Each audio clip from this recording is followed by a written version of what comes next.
Eesti keele õpik, lehekülg 88.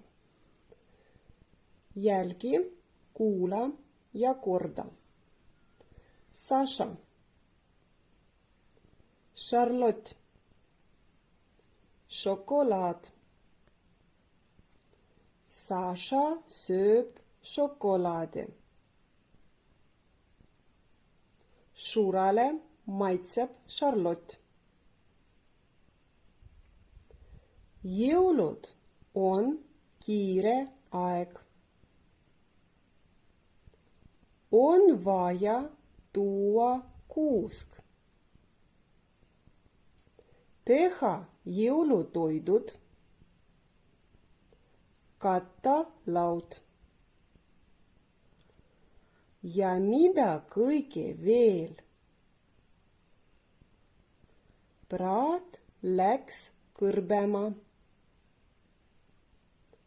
Ja jõuluvana on tulemas. Kes ajas kuuse ümber? Mida me teeme? Eesti keele töövihik, lehekülg 68. Ülesanne number 2. Loeme. Millised sõnad saad nendest tähtedest kirjuta? Sul on antud sõnad, aga nendest sõnadest tähed läksid sassi. Pane need tähed õigesti järjekorda ja sul tuleb välja üks sõna. No näiteks esimene. Jõuluvana.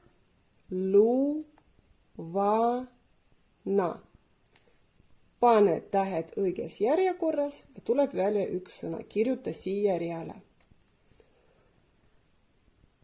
Charlotte. Tuleb välja sõna Charlotte. Ja nii edasi. Proovi ülejäänud sõnad teha ise. Ülesanne number 3. Joonista kingikott. Tuleta meelde, mis on kingikott. Jõuluvana tuleb ja tema käes on kingikott. Joonista siia kingikott.